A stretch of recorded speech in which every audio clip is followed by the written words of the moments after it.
জমিনে আল্লাহর কাছে তারা পছন্দের বান্দা, আল্লাহর কাছে তারা পছন্দের বান্দি, যাদের ভিতরে তাকওয়া পরহেজগারিতা বেশি, স্বচ্ছতার পবিত্রতা আল্লাহর কাছে দামি বেশি। এই দুনিয়ার জমিনে একটা মানুষ যদি পৃথিবীর সবথেকে ধনী হয়, একটা মানুষ যদি গোটা পৃথিবীর মধ্যে রাজত্ব পেয়ে যায়, ওই মানুষটার চেহারা যদি সুন্দর হয়, পোশাকটা যদি সবথেকে দামিও হয়, ওর জীবনের স্বচ্ছতার পবিত্রতা যদি না থাকে, সুন্দর চেহারা দিয়ে, সুন্দর গাড়ি আর বাড়ি দিয়ে, মাল আর সম্পদের মালিকানা নিয়ে আল্লাহর কাছে প্রিয়তা অর্জন করা যায় না। আল্লাহ পাক মানুষের চেহারা দেখে ভালোবাসেন না, মাল সম্পদ দেখে ভালোবাসেন না, গাড়ি আর বাড়ি দেখে ভালোবাসেন না। আল্লাহর কাছে পছন্দের হলো বান্দা জীবনের পবিত্রতা পরহেজগারিতা।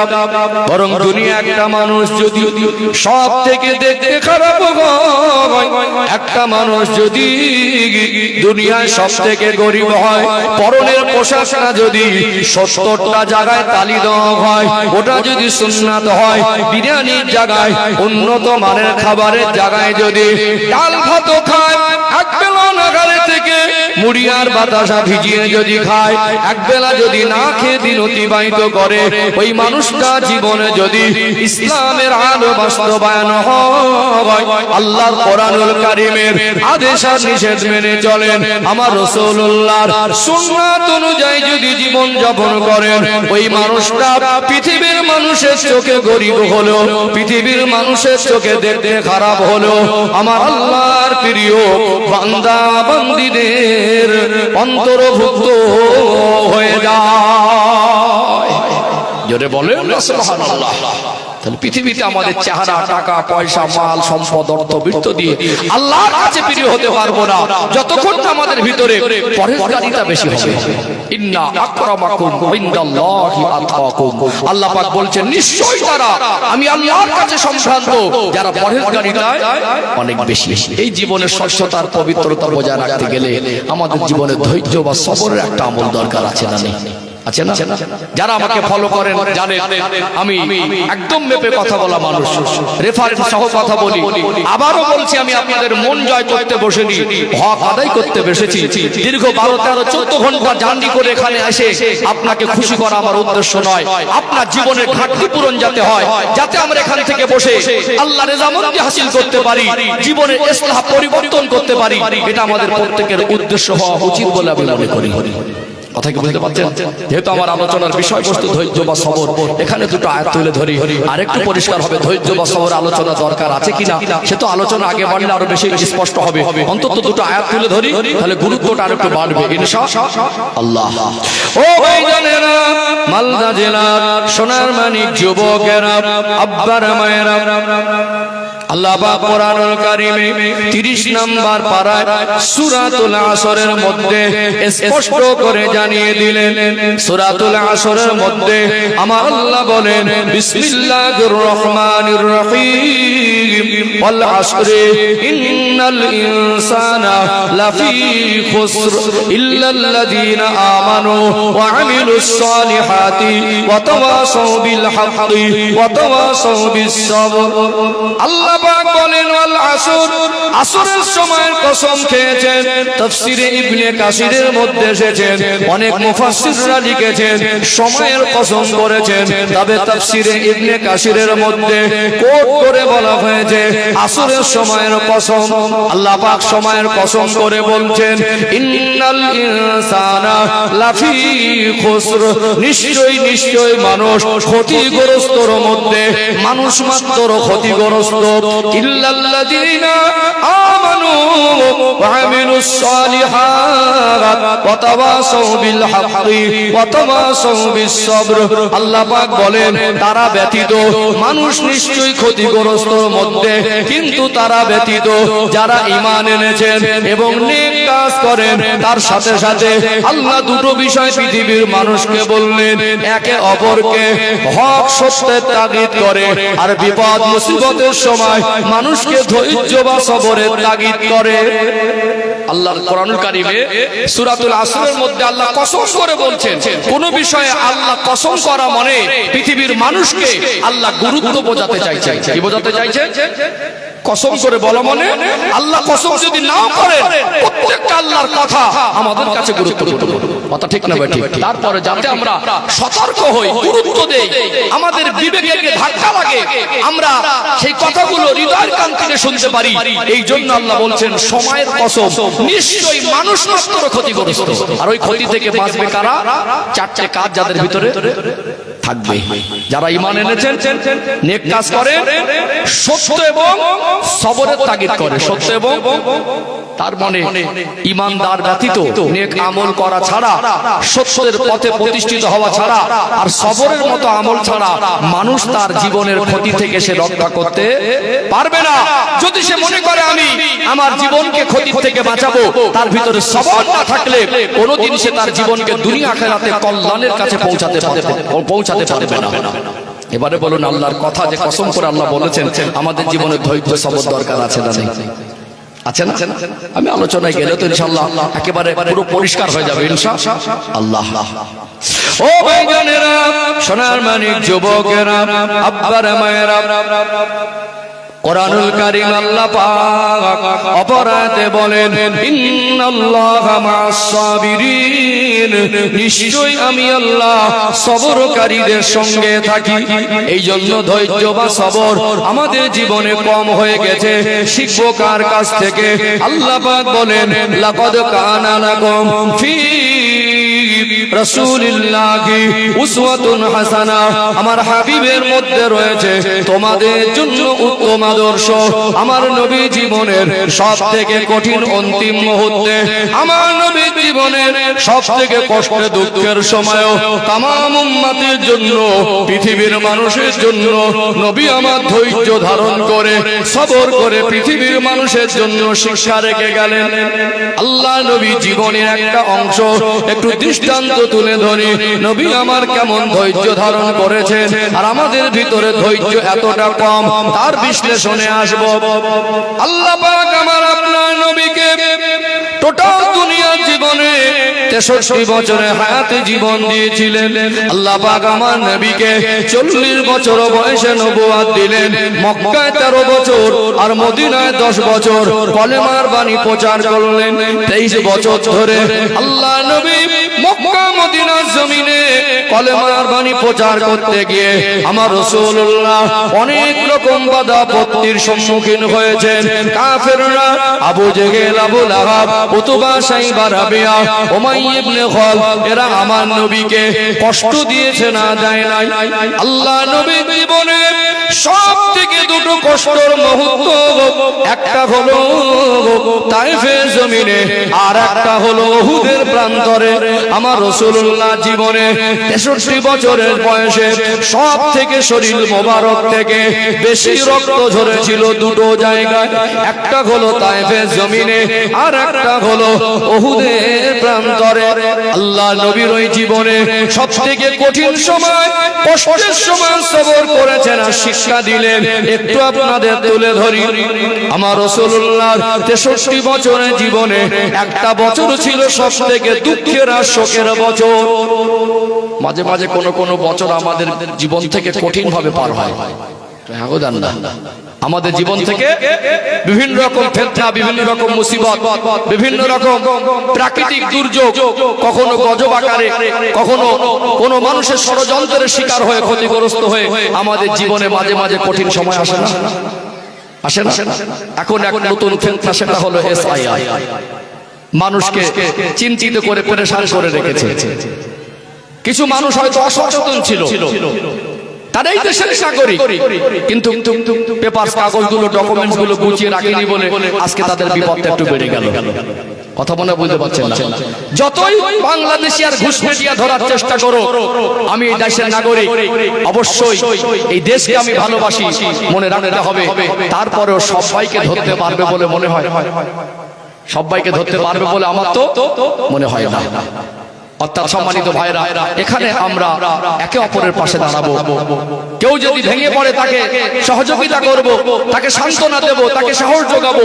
অন্তত যখনই বিপদ মুসিবত আসুক আমরা মানুষকে ভয় না দেখিয়ে, আতঙ্কে না ফেলে দিয়ে আমরা তার পাশে গিয়ে দাঁড়াবো। যতটুকু আমাদের দ্বারা সম্ভব হয় ভাই হিসেবে ভাইকে সাহায্য করব ইনশাআল্লাহ। তোমাদের মাঝে আমাদের জীবনে কঠিন সময় আসে না? আসে তো। আল্লাহ নবীর 63 বছরের জীবনের মধ্যে 50তম বছর ছিল নবীর জীবনের সবথেকে কষ্টের আর শোকের বছর। চলুন এখানে একটা দৃষ্টান্ত তুলে ধরে। ও ভাইজানেরা, মালদা জেলার সোনার মানিক যুবকেরা, আব্বার মায়েরা, আমার রাসূলুল্লাহর বয়স যখন 50 বছর, ওই 50তম বছরে একই বছরের মধ্যে কয়েক দিনের ব্যবধানে আল্লাহ নবীর দুজন কাছের মানুষ আল্লাহটাকে সাড়া দিয়ে দুনিয়া ছেড়ে বিদায় নিলেন। এই দুজনা ছিলেন আল্লাহ নবীর জীবনের বড় গুরুত্বপূর্ণ ব্যক্তি। একজন হলেন তামাম উম্মাতের মা, উম্মাহাতুল মুমিনিন আম্মা জান হযরতে খাদিজাতুল কুবরা রাদিয়াল্লাহু আনহা। আর একজন হলেন আল্লাহ নবীর চাচা আবু তালেব। এই দুজনা ছিলেন আল্লাহ নবীর জীবনের গুরুত্বপূর্ণ ব্যক্তি। ইতিহাস সাক্ষ্য দেয় নবীজির চাচা আবু তালেব যদিও কলেমা পড়েনি, মুসলমান হয়নি, তথাপিও তিনি কুরাইশ বংশের একজন নাম করা নেতা। তার ধার ভাত ছিল। আল্লাহ নবীকে কাফেররা দুশমনি করলো, আমার রাসূলুল্লাহকে সব সময় সাহারা দিতেন। আমার নবীকে বলতেন, ও ভাতিজা মুহাম্মদ সাল্লাল্লাহু আলাইহি ওয়াসাল্লাম, আমার গায়ে এক ফোঁটা রক্ত থাকতে তোমার উপরে আঘাত আসতে দেব না। চতুর্দিকে যখন বাহ্যিক দুশমনে ভরা, সেই সময় গিয়ে সাহায্য করা, সাহস যোগানো, এটা কি বড় উপকার নয়? উপকার নয়? সামাজিক চাপ, সমাজের যারা প্রভাবশালী নেতা, ধনী এবং নেতা প্রকৃতির মানুষ, তারা যদি একজন মানুষকে চাপ দেয় আর তাদের মাঝে একজন এসে যদি বলে আমি যতদিন থাকবো এর গায়ে হাত দিতে দেব না, এটা একটা বড় সাহারা না? নবীজি চাচা ছিলেন আল্লাহ রাসূলের জন্য বড় সাহারা। আল্লাহ নবী কলেমার বাণী প্রচার করতে গেলে মক্কার মানুষ কখনো গালি দিয়েছে, কখনো ছোট বড় বলেছে। আমার রাসূলুল্লাহকে মক্কার মানুষ কখনো অপমানমূলক কথা বলেছে। দুঃখ কষ্ট বেদনা নিয়ে রাত গভীর হয়ে যেত। আম্মা জান হযরতে খাদিজাতুল কুবরা রাদিয়াল্লাহু আনহার ঘরের দরজায় দাঁড়িয়ে নবী আমার সালাম দিতেন। আম্মা জান খাদিজাতুল কুবরা রাদিয়াল্লাহু আনহা এক মুহূর্ত দেরি করতেন না, সালামের উত্তর দিয়ে সঙ্গে সঙ্গে দরওয়াজাটা খুলে দিতেন। আল্লাহ নবী অবাক হয়ে জিজ্ঞাসা করতেন, ও খাদিজা, কি মাঝরাত, কি গভীর রাত, যখন আমি এসেছি দ্বিতীয় বার্তা আপনার ডাকতে হয় নাই, আপনি কি রাতের বেলা ঘুমান না? আল্লাহ নবী দেখতেন আম্মা জানের দুটা চোখ ছলছল করত, চোখের কোণা থেকে পানি গড়িয়ে যেত। আম্মা জান বলতেন, ইয়া রাসূলুল্লাহ, হাবিবাল্লাহ, আমি খাদিজা অনেক বড় সৌভাগ্যবতী, আল্লাহ তার প্রিয় হাবিবের স্ত্রী হওয়ার সুযোগ আমার দিয়েছেন। ইয়া রাসূলুল্লাহ, ইয়া হাবিবাল্লাহ, মক্কা জমিনে চতুর্দিকে আপনার দুশমনে ভরা, আপনি যতক্ষণ না বাড়িতে আসেন আমি খাদিজা বিছানায় পিঠ দিয়ে ঘুমাতে পারি না। ঘরের ভিতরে আল্লাহ নবী যখন আসতেন আম্মা জান খাদিজাতুল কুবরা রাদিয়াল্লাহু আনহা থেকে সান্ত্বনা পেতেন। এই দুজনা মানুষ আল্লাহ নবীর কাছ থেকে একই বছরে, নবীর বয়স তখন 50 বছর, মাত্র কয়েকদিনের ব্যবধানে আল্লাহর ডাকে সাড়া দিয়ে দুনিয়া ছেড়ে বিদায় নিলেন। বলুন তো এমন কাছের মানুষ কয়েকদিনের ব্যবধানে দুজনাই যদি মারা যান, ইন্তেকাল করেন, কষ্ট বেশি হবে না কম হবে? বেশি হবে না কম হবে? আমাদের গ্রামের একটা মানুষ মরে গেল, অনেক সময় দূরে থাকলে 70 হলেও মনটা কাঁদে। আর যদি একটু গ্রামে গিয়ে জানাজা নামাজটা পড়তে পারতাম, হয় না? আল্লাহ নবী মানসিক ভাবে ভেঙে পড়লেন। নবী আমার নির্জন জায়গায় কাঁদতেন, চোখের পানি ফেলে ফেলে আল্লাহ নবী কাঁদতেন। এই বছরটাকে সিরাতের কিতাবে লেখা হলো আমুল হুজুর, কষ্টের বছর। তো বছরটাও কষ্টের। আম্মা জান খাদিজাতুল কুবরা রাদিয়াল্লাহু আনহা ইন্তেকাল হয়ে গেলেন। নবীজির চাচা আবু তালেব তিনিও মারা গেলেন। এই সময় আবু জেহেলরা ষড়যন্ত্র করছে কিভাবে আল্লাহর নবীকে জানে মেরে দেওয়া যায়। এতদিন সাপোর্ট ছিল, আল্লাহর নবীর কাছে আওয়াজটা আসলো, নবী আমার বুঝতে পারলেন যে কাফেররা নতুন করে ষড়যন্ত্র করেছে, আমাকে মেরে দেবে। আল্লাহ নবী ভাবলেন মক্কার জমিনে থাকাটা মনে হয় নিরাপদ হবে না। আমার নবীর একটা পোষ্যপুত্র ছিল, যার নাম হলো হযরত যায়েদ ইবনে হারেসা। আল্লাহ নবী তাকে বললেন, বাবা যায়েদ, মক্কার জমিনে দুশমনে ভরা, ওরা আমাকে জানে মেরে ফেলার পরিকল্পনা করছে, মক্কার জমিনে থাকাটা নিরাপদ হবে না, অন্য কোথাও গিয়ে কিছুদিন কাটাবো। আমার নবীর ছোটবেলার 4 বছরের স্মৃতি, শৈশবকালে তায়েফে জমিনে মা হালিমা সাদিয়ার কাছে লালিত পালিত হয়েছিলেন। নবী আমার সিদ্ধান্ত নিলেন তায়েফে যাবেন। তায়েফে চলে গেলেন, সঙ্গে হযরত যায়েদ ইবনে হারেসা 1 মাস ধরে গোটা তায়েফের অলি গলিতে ঘুরে ঘুরে তায়েফবাসীর বাড়ি বাড়ি গিয়ে কলেমার প্রচার করলেন। একটাও তায়েফের মানুষ কলেমা পড়ে নাই, বরং সমাজে কিছু নিকৃষ্ট উগ্র হিংস্র মানুষ থাকে।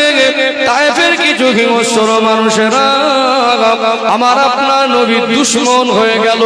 আল্লাহ নবীকে মেরে যায়েদ থেকে বের করে দেবে, ছোট ছোট বুঝ বাচ্চাদেরকে লিলিয়ে দিল। দেখ পাগল এসেছে, পাথরগুলো ছুঁড়ে ছুঁড়ে নূর নবী, দয়ার নবী, মায়ার নবীর শরীরে মারে। গোটা শরীরটা রক্তাক্ত হয়ে গেল, খুন আর খুন হয়ে গেল।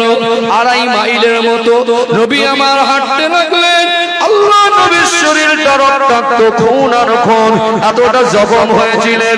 জুব্বা মোবারক রক্তের আঘাতে লাল হয়ে গেল, জুব্বা মোবারক শরীরে ক্ষত স্থানে লেপ্টে জড়িয়ে গেল। নালায়ে জুতা মোবারকের মধ্যে রক্ত জমে গেল। আল্লাহ নবী হুজুর আমার আর দাঁড়াবার মতো ক্ষমতা নাই, আর হাঁটবার মতো ক্ষমতা নাই, জমিনের মধ্যে বেহুশ হয়ে পড়ে গেলেন। এমন সময় তায়েফবাসী এত নিষ্ঠুর, আমার রাসূলুল্লাহ বেহুশ হয়ে পড়ে গেলেন।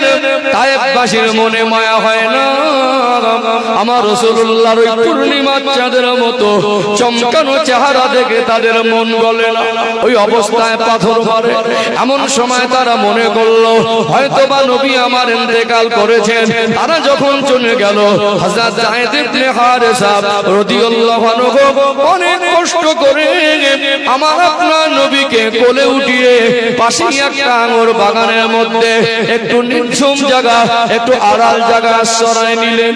আল্লাহ রাসূলের নূরানি মাথা মুবারক হযরত যায়েদ ইবনে হারেসা রাদিয়াল্লাহু আনহুর কোলের উপরে তিনি কাঁদতে লাগলেন। আল্লাহ পাক আমার রাসূলকে আপনি হুশ মুবারক এনায়েত করেন, মধুর সুরে ডাকেন, ইয়া রাসূলুল্লাহ, ইয়া হাবিবাল্লাহ, আমি যায়েদ ছাড়া আর আপনি ছাড়া কেউ নাই। হুজুর যারা আপনার মেরেছে তারা সব চলে গিয়েছে, আপনার এই কষ্ট আমি যায়েদ ইবনে হারেসা আর সহ্য করতে পারছি না। হুজুর আপনি একটু চোখ মোবারক খোলেন। আল্লাহ নবী হুঁশ হারিয়ে আছেন, আর থাকতে না পেরে মাথা না ঝুঁকে দিয়ে আমার রাসূলুল্লাহ কপাল মোবারকে চুমা দিতে লাগলেন। আল্লাহ নারাজ হয়ে গেলেন, আল্লাহ পাক নাখোশ হয়ে গেলেন। জিবরাইল আমিন আলাইহিস সালামকে ডেকে বলেন, ও হযরত জিবরাইল, আপনি চলে যান তায়েফের জমিনে, গজবের ফারিস্তাদের নিয়ে যান। আমার হাবিবকে তায়েফবাসী এত কষ্ট দেয়, একবার যদি আমার প্রিয় হাবিব, আমার দোস্ত, আমার রাসূল যদি বলেন তায়েফবাসীকে ধ্বংস করে দেন। আল্লাহ পাক আমার আপনার নবী হুঁশ মোবারক এনায়েত করলেন। আল্লাহ নবী নূরের চোখ থেকে পানি গড়িয়ে যায়। নবী আমার বলে, বাবা যায় কোথায় আছি বাবা, যারা আমাদের মেরেছিল তারা কোথায়? হযরত যায়েদ ইবনে হারেসা তার হাত দিয়ে আমার রাসূলুল্লাহ নূরের চোখের পানি মুছে দেয়। ইয়া রাসূলুল্লাহ, হাবিবাল্লাহ, আমি আর আপনি ছাড়া এখানে কেউ নাই। আল্লাহ নবী বলে, বাবা যায়েদ বড় পিপাসা পেয়েছে, একটু কি পানি পাওয়া যাবে? ওই সময় হযরত যায়েদ রাদিয়াল্লাহু আনহুর কাছে পানি ছিল না। ডাইনে বামে সামনে পিছনে দেখতে লাগলেন। যে বাগানে আশ্রয় নিয়েছিলেন ওই বাগানে একজন মালি ছিলেন, যার নাম হলো আদাস।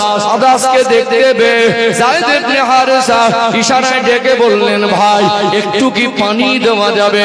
ওই আদাস নামক বাগানের মালিক আমার রাসূলুল্লাহকে দেখে তার হৃদয়টা বিগলিত হয়ে গেল। পানি টানার কাছেও ছিল না। এই বাগান থেকে পাকা পাকা আঙুর নিজে হাতে পেরে নিংড়ে রস বার করে আল্লাহ রসুলের কাছে দিলেন। নবী আমার বলেন, বাবা সাহেব একটু আমাকে উঠে বসান। ওই রস আঙুরের রসটা পান করার সময় আল্লাহ নবী বিসমিল্লাহ বলাটা ভুললেন না। এই বিসমিল্লাহ বলা শুনে বাগানের মালিক আদাস নামক ব্যক্তি বললেন, তিনি তাওরাত কিতাবের ভবিষ্যৎবাণী জানতেন। তিনি বলে উঠলেন, এই ব্যক্তির পরিচয় বলেন। এই যে বিসমিল্লাহ বলা, এটা তো নবীদের ভাষা। মুসা আলাইহিস সালাম বলতেন, ঈসা আলাইহিস সালাম বলতেন, দাউদ আলাইহিস সালাম বলতেন। আমার নবীর পরিচয় পেয়ে ওই ব্যক্তি বাগানের মালিকটাও ঈমানের কলেমা পড়ে মুসলমান হয়ে গিয়েছিলেন। জোরে বলুন সুবহানাল্লাহ। জিবরাইল আমিন আলাইহিস সালাম আসলেন, আমার রাসূলকে সালাম দিলেন, আসসালামু আলাইকা ইয়া রাসূলুল্লাহ হাবিবাল্লাহ। আল্লাহ পাক আমাকে পাঠিয়েছেন। আপনার এই কষ্ট আল্লাহ সহ্য করেন না। একবার যদি আপনি বলেন তায়েফবাসীকে ধ্বংস করে দেব, আমার নবী যদি একবার আল্লাহর কাছে হাত তুলে বদদুয়া করে দিতেন, বলুন তো তায়েফবাসী ধ্বংস হয়ে যেত কি যেত না? নবী আমার বললেন, ও হযরত জিবরাইল, আল্লাহ আমাকে বদদুয়া করার জন্য পাঠায় নাই, বরং আল্লাহ আমাকে তামাম সৃষ্টি জগতের জন্য রহমত স্বরূপ করে পাঠিয়েছেন। নবী আমার উঠে বসে রক্তমাখা হাত তুলে আল্লাহর কাছে কাঁদতে লাগলেন, আল্লাহ আমি তায়েফবাসীকে ক্ষমা করে দিয়েছি, আপনিও তায়েফবাসীকে ক্ষমা করে দেন। আমার এই রক্তের বিনিময়ে আমি তাদের ক্ষতি চাই না, বদলা চাই না, আল্লাহ তাদের হেদায়েত চাই। নবী আমার ওখানে পৃথিবীর মানুষকে মেসেজ দিলেন, সব থেকে বেশি কষ্ট যেদিন পেয়েছিলেন, সব থেকে দুঃখের বছরে আল্লাহ নবী বদদুয়া না করে নবী আমার ক্ষমা করে দিয়ে আল্লাহর কাছে হেদায়েতের দোয়া চেয়েছিলেন। আল্লাহ নবী বলেছিলেন, ও হযরত জিবরাইল, আমার আল্লাহ একদিন না একদিন এই তায়েফের জমিনে কলেমার পতাকা ওড়াবে। আল্লাহ পাক এই জন্য বলছেন, লাকাদ কানা লাকুম ফি রাসূলিল্লাহি উসওয়াতুন হাসানাহ, আমার হাবিবের মধ্যে রয়েছে তোমাদের জন্য উত্তম আদর্শ। নবী আমার পৃথিবীর মানুষকে মেসেজ দিলেন, সবর একটা মানুষকে অনেক দূর পর্যন্ত পৌঁছে দেয়। কি ধৈর্য ধরেননি? ধৈর্য ধরেননি? আজকে দিনে আমরা কিন্তু দিনের শেষে শান্তি খুঁজি। সারাদিন কষ্ট পরিশ্রম করে বিবি বাচ্চা পরিবার নিয়ে বাবা মাকে নিয়ে একটু শান্তিতে থাকার জন্য একটা ভালো ঘর দরকার, দরকার না? গরমের সময় শান্তিতে ঘুমাবার জন্য একটু এসি বা ফ্যানের দরকার হয়, হয় না? বর্ষার সময় একটু ভালো মজবুত ঘর হলে ঝড় পানিতে অনেকটা সময় কষ্ট করেও বাচ্চাদের নিয়ে একটু আরামে নিশ্চিন্তায় থাকা যায়। ঘর বাড়ি ভালো করে এসি কুলার ফ্যান দিয়েও লাইটিং করে চকচকে ঝকঝকে করেও স্বামী আর স্ত্রীর মধ্যে যদি ধৈর্য বা সবরের আমল না থাকে, ওই বাড়ির মধ্যে প্রকৃত শান্তি থাকে না। আমরা একটু ভালো খাবার খাবার জন্য না কষ্ট পরিশ্রম করি। পুরুষ মানুষ দেশে কাজ না হলে বিদেশেও চলে যায়, কষ্ট করে বাড়ি এসে উন্নত মানের খাবার যদি ফ্রিতেও থাকে, খাবার খাবার পরেও স্বামী স্ত্রীর মধ্যে যদি বিরিয়ানি খাওয়ার পরেও স্বামী স্ত্রীর মনের মনে দুভয়ের মধ্যে যদি সবর না থাকে, ওই সংসারটা মাঝে মাঝে অশান্ত হয়ে যায়, যায় না? সম্মানিত ভাইরা, চলুন একটু বাস্তবতা তুলে ধরি। আমার আলোচনার বিষয়টাই ছিল সবর। শুধুমাত্র আমার রাসূলের জীবনের একটা হৃদয় বিদারক ঘটনাটি দৃষ্টান্ত তুলে ধরেছি। আল্লাহর নবী সাল্লাল্লাহু আলাইহি সাল্লাম তিনি বিদায় হজের ভাষণে বলছিলেন, সাহাবীরা, আমি রাসূলুল্লাহ তোমাদের জানিয়ে দিলাম, স্ত্রীদেরকে চাকরানী বা ঘরের কাজ করনেওয়ালি দাসী মনে করা যাবে না। তোমরা যেমন খাবে স্ত্রীদের তেমন খাওয়াবে, তোমরা যেমন করবে স্ত্রীদের তেমন পরাবে। আল্লাহর নবী বললেন, স্ত্রীদের উপরে স্বামীর হক আছে, আর স্বামীর উপর স্ত্রীদেরও হক আছে। অর্থাৎ পৃথিবীর মানুষকে নবী আমার মেসেজ দিলেন, স্ত্রীদেরকে নিয়ে এক বালিশে ঘুমাতে হয়, এক পাত্রে খেতে হয়। আল্লাহর নবী নুরানি হাত দিয়ে স্ত্রীদের মুখে খাবার উঠিয়ে দেওয়াটা সুন্নাত আমল শিখিয়েছেন। জোরে বলুন। আজকে বলুন আমাদের এই সাংসারিক জীবনটা কতটা অশান্ত, কোথায় আমাদের ভুল। একটা মানুষ দেখবেন, পুরুষ মানুষ, তার মাথায় সংসারের বোঝা। কিসের বোঝা? কিসের বোঝা? আল্লাহ পুরুষ মানুষকে এমন ভাবে বানিয়েছেন, খুশি মনে নিজেই সংসারের বোঝাটা মাথায় উঠিয়ে নেয়। বাবা একটা সময় মৌত তো সকলের হবে, কুল্লু নাফসিন যায়িকাতুল মাউত, মৌতের স্বাদ সবাইকে গ্রহণ করতে হবে। ফাইজা জা আজালুহুম লা ইস্তাখিরুনা সাআতাও ওয়া লা ইস্তাকদিমুন, ইন্তেকালের সময় হয়ে গেলে সামান্য যাত্রা টাইম আগে পিছে করা হয় না। বাবা মারা যাবার পরে বড় ছেলেটা সংসারটা ঘাড়ে নেয়, নেয় না?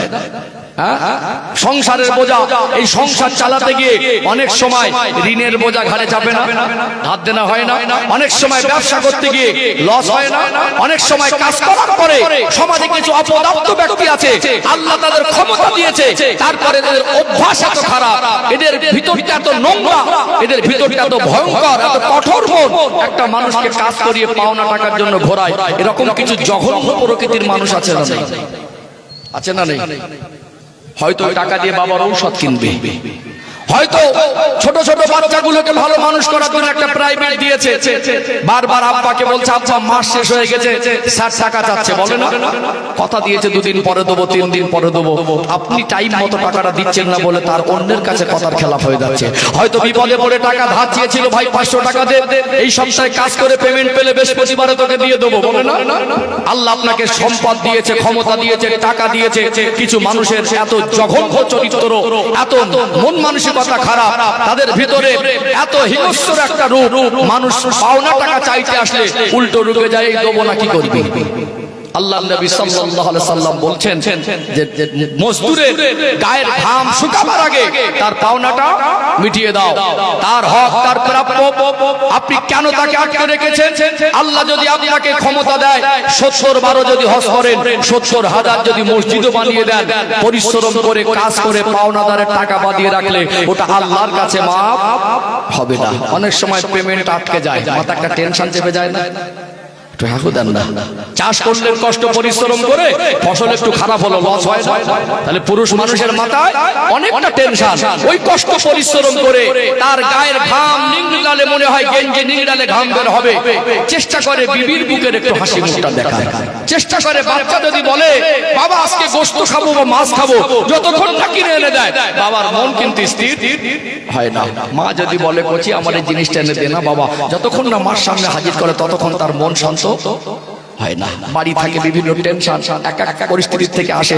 বাড়িতে আসবার পরে স্ত্রীদের তো উচিত স্বামীর সামনে একটু হাসি মুখ দিয়ে হাজির হওয়া, স্ত্রীদের তো উচিত স্বামীকে একটু 1 গ্লাস পানি দেওয়া, স্বামীর সঙ্গে একটু ভালো আচরণ করা। আমাদের কিছু কিছু মা বোন আছে কষ্ট পরিশ্রম করে স্বামী বাড়ি আসলে স্বামীর সঙ্গে একটু হাসি মুখে ভালো আচরণটুকু করে না। আমাদের মায়েরা পারে না, তারা দেখবেন এখন তো সব আপডেট, মার্কেটিং করতে যায় মেয়েরা, স্বামী এনে দিলে পছন্দ হয় না। যেখানে ভালো জামা কাপড় পরে, সাজসজ্জা করে, মেকআপ করে একজন মা একটা ভালো কোনো বস্ত্রালয়ের দোকানে গিয়ে কেনাকাটা করছে, একাধিক জামা কাপড় দেখছে বা কিছু দেখছে, সেখানে আরো 10 জন 20 জন খরিদ্দার থাকে না? বিশেষ করে ঈদের আগে বা কোনো মানে বিভিন্ন রকম আমাদের সামাজিক যে অনুষ্ঠানগুলো হয় তার আগে একটা বাজারে ভিড় থাকে, সেখানে গিয়ে আমার মায়েরা এত নম্র ভদ্র আচরণ করে, এত মিষ্টি মিষ্টি কথা বলে, পাশের 10 জন খরিদ্দার দাঁড়িয়ে বুঝবে এই মাটা খুব জ্ঞানী মা, এই মেয়েটা খুব সম্ভ্রান্ত পরিবারের, এনার ভিতরে অনেক শিক্ষা আছে, খুব ভালো। অথচ ওই মেয়েটা যখন বাড়িতে থাকে, স্বামীর উপরে যখন মনে লেগে থাকে, স্বামীর সঙ্গে এমন আচরণ করে, মাঝে মাঝে বিষাক্ত সাপের থেকে ভয়ঙ্কর রূপ ধারণ করে। কষ্ট পাচ্ছেন নাকি? কষ্ট পাচ্ছেন? তাহলে আপনার স্বামী আপনার মুখে হাসি ফোটানোর জন্য, আপনার বাচ্চাদের একটু হাসি শান্তিতে রাখার জন্য, বাবা মা পরিবারকে ভালোভাবে রাখার জন্য কখনো পরিশ্রম করে 4 ঘন্টা 5 ঘন্টা মাঠে, কখনো অন্য জায়গায়, কখনো পরিশ্রম করে টাকা চেয়েছে দেয়নি, পেমেন্ট হয়নি, কখনো ব্যবসায় লস, কখনো ঋণের বোঝা মাথায়। পুরুষ মানুষ একটু টেনশনে থাকে, বাড়িতে আসলো চাল নেই তো চালটা নেই দিল, বাড়িতে আসলো ডাল টেনেই দিল। তারপরেও বলবো, যদি বাইরের কোনো রাগ টেনশন, বাইরের কোনো আপনার মাথায় কোনো মানসিক চাপ, সেটা স্ত্রীদের উপরে উগরে দেওয়া, স্ত্রীর উপরে প্রয়োগ করা, এটা ইসলামের শিক্ষা নয়।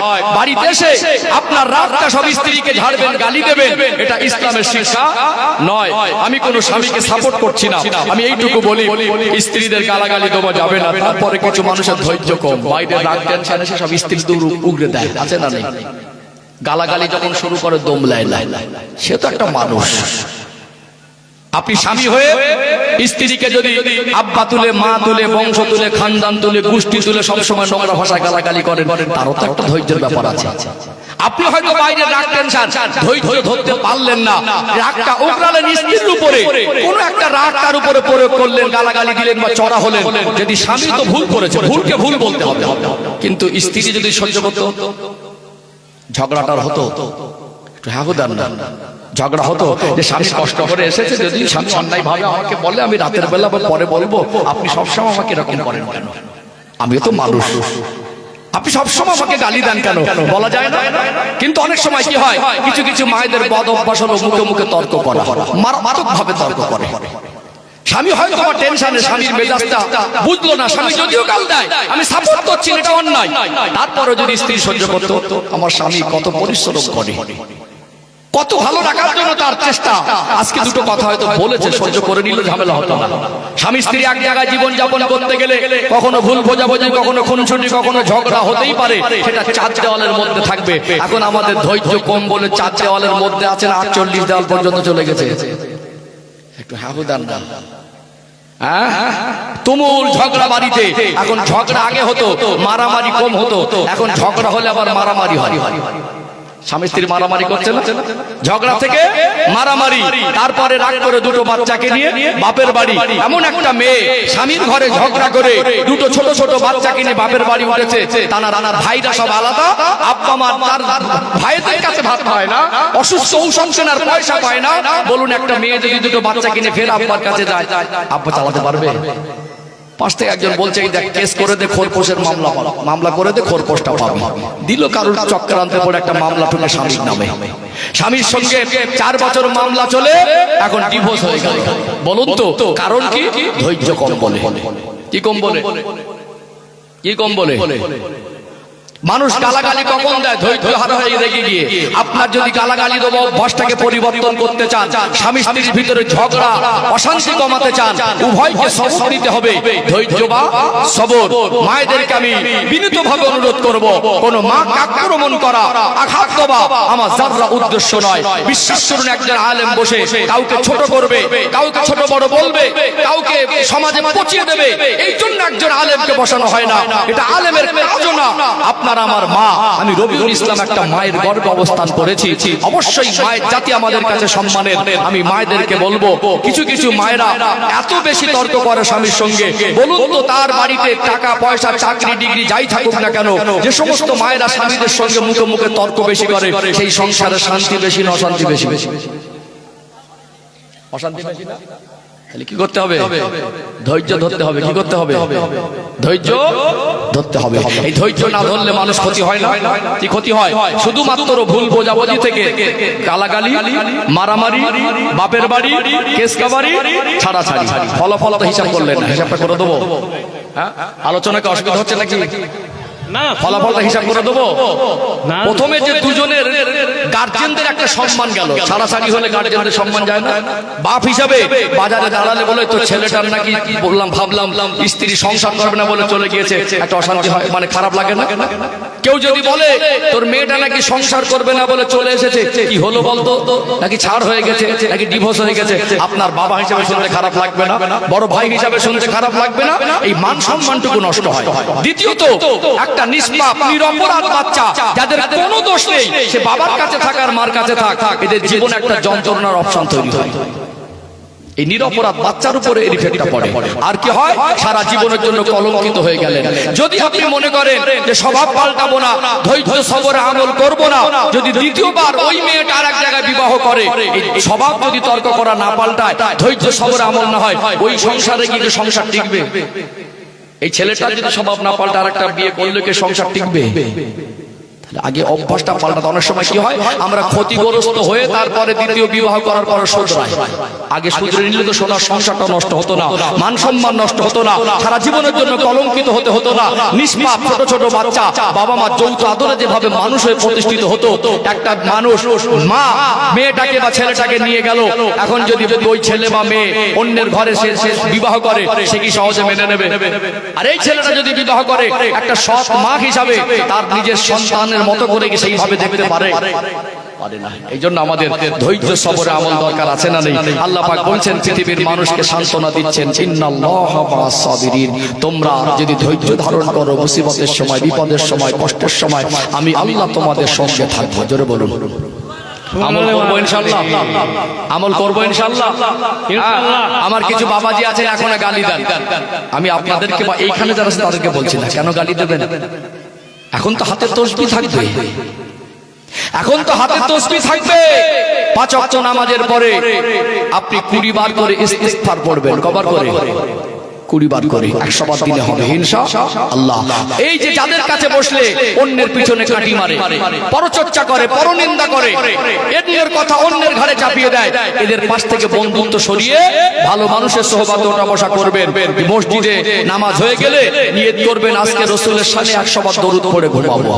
আমার কিছু বাবাজি আছে এখন বয়স হয়ে গেছে, ওইভাবে গালাগালি দেয়, এমনি মনে শরীর কমজোর, গালাগালির সময় শরীরের ভোল্টেজ আবার বেড়ে যায়। রাগ কম বলে না বেশি বলে? মসজিদের ব্যাপার তো আল্লাহর ঘর, আমি অনেক গুরুত্বপূর্ণ আলোচনা আনবো ইনশাআল্লাহ। যে কটা কথা বলবো একদম বাস্তবতার সঙ্গে মিল রেখে কোরআন হাদিসের রেফারেন্স সহ ইনশাআল্লাহ আমাদের জীবন পরিবর্তনের রাস্তা বলবো। এই যেহেতু মসজিদের একটা দানের ব্যাপার আছে, আমি অনুরোধ করব, আমার পূর্বে যিনি আলোচনা করছিলেন সম্মানিত ভাই বলছিলেন, মান বানা লিল্লাহি মাসজিদান বানাল্লাহু লাহু বাইতান ফিল জান্নাহ। আল্লাহর নবী সাল্লাল্লাহু আলাইহি সাল্লাম বলছেন, যে ব্যক্তি দুনিয়া একটা মসজিদ বানালো, আল্লাহ পাক তার জন্য স্পেশাল করে আল্লাহর ঘরে, আল্লাহর জান্নাতের মধ্যে একটা তাকে ঘর বানিয়ে দেবে। অর্থাৎ অনেক ভাইরা মায়ের এসেছেন, এই যে আমার ভাইরা কমিটির ভাইরা যারা রুমাল নিয়ে চাদর নিয়ে আপনাদের খেদমতে গেছেন, বিসমিল্লাহ বলে পকেটে হাত দেন, হাত দিয়ে আপনার পকেট থেকে 100 200 500 দিয়ে শরীক হয়ে যান।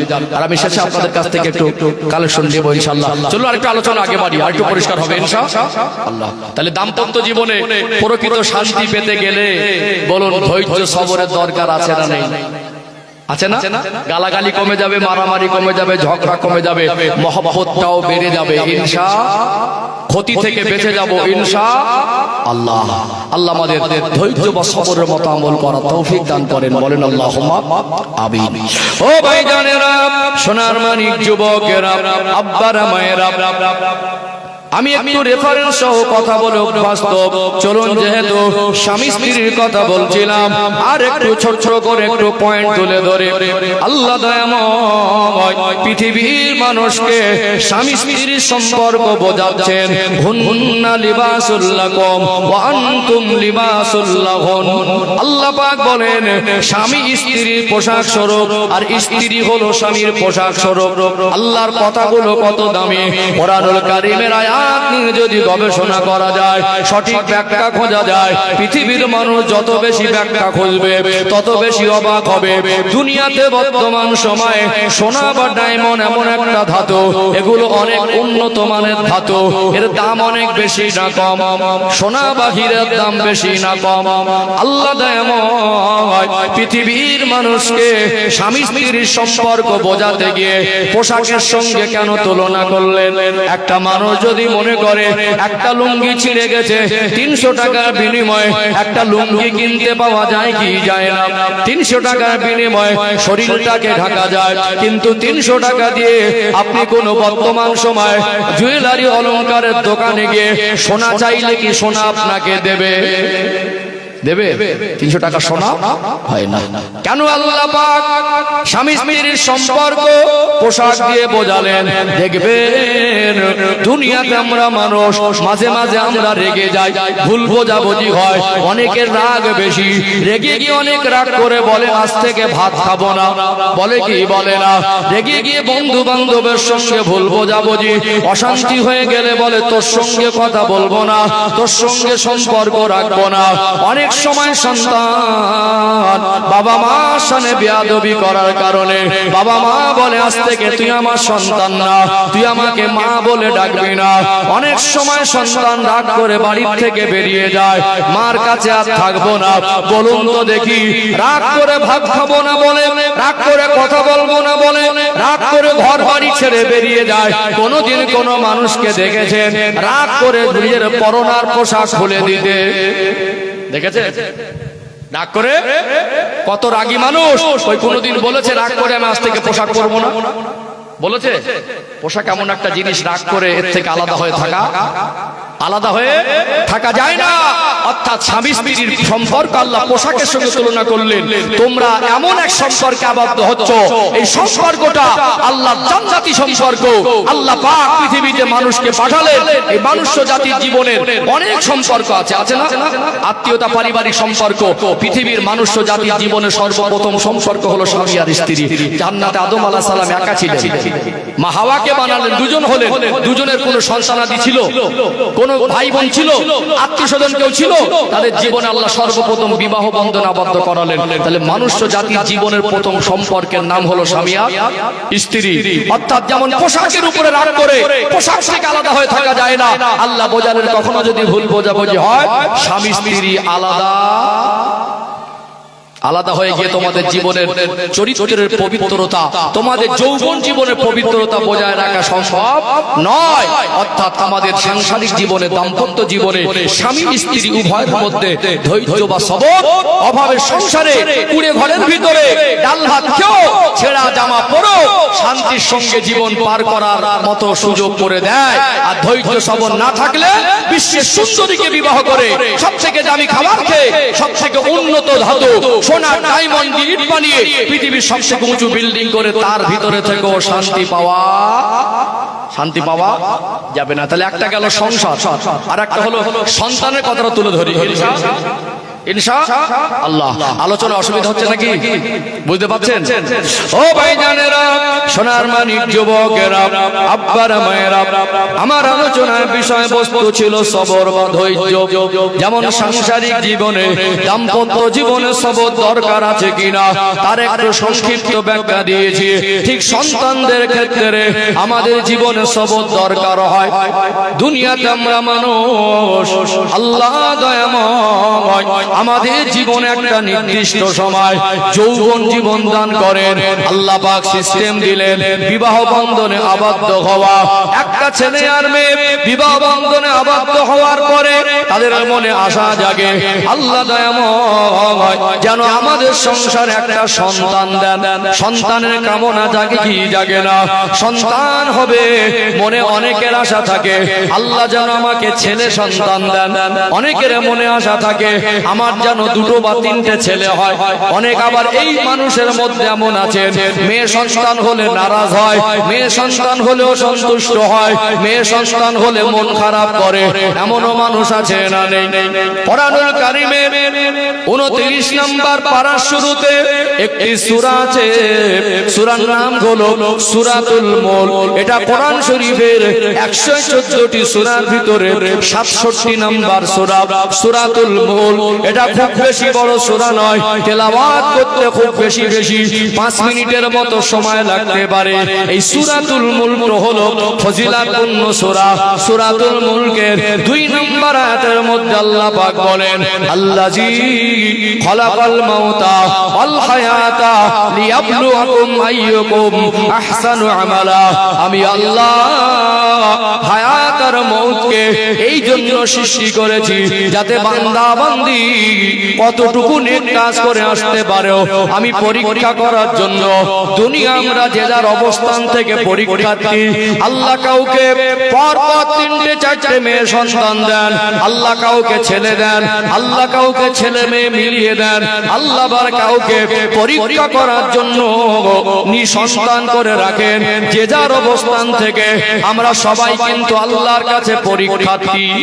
যে যার অবস্থান থেকে সন্তান দেবার মালিককে সবাই মিলে বলেন কে? ছেলে দেন আল্লাহ, মেয়ে দেন আল্লাহ, ছেলে মেয়ে মিলিয়ে দেন আল্লাহ। আল্লাহ পাক যদি কাউকে সন্তান না দেন, পৃথিবীর সবথেকে উন্নত চিকিৎসাও সন্তান করে দিতে পারবে না। কিন্তু এখন কি হয়, আমাদেরকে আল্লাহ হয়তো পরীক্ষা নিচ্ছেন, পরপর দুটো মেয়ে হলো, ফের একটা আশা এবারে যেন ছেলে হয়, ফের তৃতীয়টা মেয়ে হলো, আবার একটা আশা দেখেছে এবারে যেন ছেলে। তিনটে মেয়ে একটা মেয়ের পেট থেকে হয়েছে বলে ওই পরিবারের, ছেলের পরিবারের সব এক পক্ষ নিয়ে ওই মেয়েটার উপরে শারীরিক মানসিক টর্চার করে কি করে না?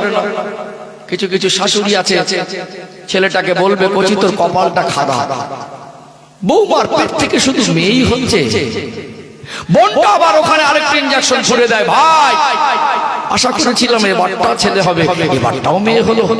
ছেলেটার মন ভেঙে যাচ্ছে, ভালো করে বুঝবেন।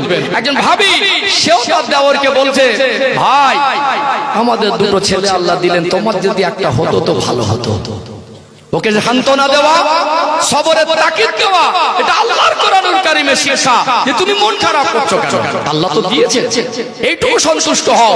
আল্লাহ যেটা সন্তুষ্ট করে দিচ্ছেন ওটাই ওটা সন্তুষ্ট থাকা, এটা দুনিয়া। আল্লাহ যদি না দিতেন, কথা বলতে পারছেন না?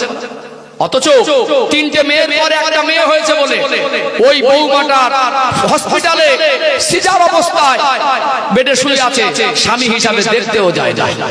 মেয়ের বাবা মানির উপায় হয়ে গিয়ে বাপের বাড়ি নিয়ে গেছে, এক কল ফোন করে কথাও বলে না। কথা কি বুঝতে পারছেন? আছে না নেই?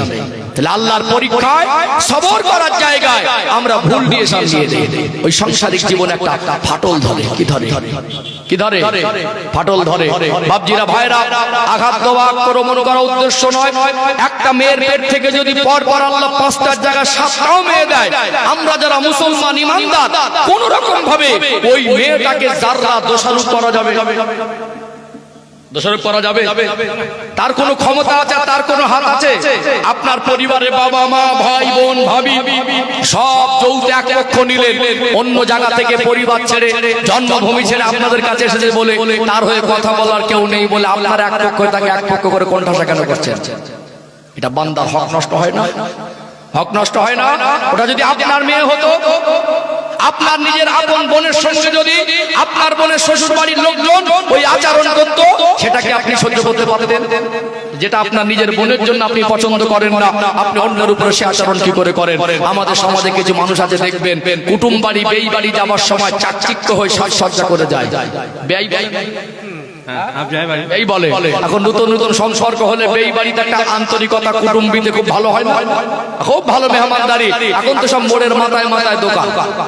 সন্ধ্যাবেলা বেই বাড়ি গিয়ে ভালো জামা কাপড় পরে চুলদারি সেট করে চা খেতে গেছে, চায়ের দোকানে বসে এত সুন্দর করে গুছিয়ে গুছিয়ে গল্প করছে, মনে হবে লোকটা খুব জ্ঞানী, লোকটা আল্লাহওয়ালা, লোকটা বুজুর্গ মানুষ। কিন্তু খবর নিয়ে দেখবেন ওই বৌমাটা বলতে পারবে শ্বশুরের আচরণটা কত খারাপ। খবর নিয়ে দেখবেন ওর গালাগালি, দুশ্মনী, ষড়যন্ত্রের জন্য ওর প্রতিবেশী শান্তিতে থাকতে পারে না। বাইরে গিয়ে কুটুম বাড়ি আত্মীয়র বাড়ি ফেরে হয়ে ঘুরলে কি হবে? মানুষের কাছে ভিতরে লুকানো চরিত্র লুকানো যায়, আল্লাহর কাছে লুকানো পসিবল, সম্ভব নয়। সম্মানিত ভাইরা, আমি এইটুকু বলি, একটা মেয়ে আপনার মেয়ে মনে করুন। মায়েদের উচিত বৌমাটাকে নিজের মেয়ে মনে করা, আর বৌমায়ের উচিত শাশুড়িকে মা মনে করা। এই দুটো জায়গায় আমাদের ঘাটতি। বৌমাটাকে শাশুড়িকে মা মনে করতে পারছে না, আর শাশুড়িটাও বৌমাকে মেয়ে মনে করতে পারছে না। আমাদের মায়েদের অভ্যাস কি জানেন? একটা মেয়ে যদি বিবাহ দেওয়ার সময় হয়, সোনার জামাই খোঁজে। কিরকম জামাই? ভদ্র, নম্র, দেখতে শুনতে ভালো, টাকা পয়সা গাড়ি বাড়ির জন্য সব থাকে। আর যদি মেয়েটা ভাগ্যক্রমে ভালো বাড়িতে পড়ে, যদি জামাইয়ের কাছে যা আবদার করে জামাই এনে দেয়, জামাইয়ের কাছে যা চায় জামাই এনে দেয়, শাশুড়ি যদি বৌমার হয়ে কাজ করে দেয়, রান্না করে দেয়, বৌমা যদি বিছানায় শুয়ে থাকে 9টা পর্যন্ত, শাশুড়ি চা করে দেয়, বলবে আমার মেয়ের কপাল খুব ভালো। কি বলবে? আমার বেইবিন খুব ভালো, আমার জামাই তো সোনার জামাই। মানে ছেলে বউ মেয়ের কথা মতো জামাই শুনলে সেটা সোনার জামাই, আর ছেলের কথা মতো বৌমা চললে বলে আমার ছেলে আর আমার ছেলে নেই। নিজের মেয়েটা তার শ্বশুর বাড়ি যতটা ভালো থাকুক আশা করে, বৌমার উপরে সেই ইনসাফ আমরা করতে পারি না।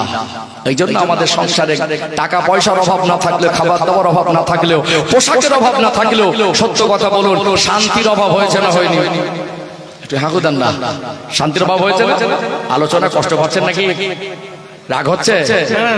ও ভাইজানেরা, মালদা জেলার সোনার মানিক যুবকেরা, আব্বারা মায়েরা, আমি বলতে চাইছিলাম যে সন্তানের বিষয়ে ব্যাখ্যা দিচ্ছিলাম। আল্লাহ দয়াময় যদি কাউকে পরপর 3টে বা 4টে মেয়ে সন্তান বা 5টা মেয়ে সন্তান দান করেন, এর জন্য কাউকে দোষারোপ করা যাবে না, বরং আপনার জন্য এটা সৌভাগ্যের। আপনার ইমানি কমজোরির কারণে আপনি সেটাকে সৌভাগ্য হিসাবে নিতে পারছেন না।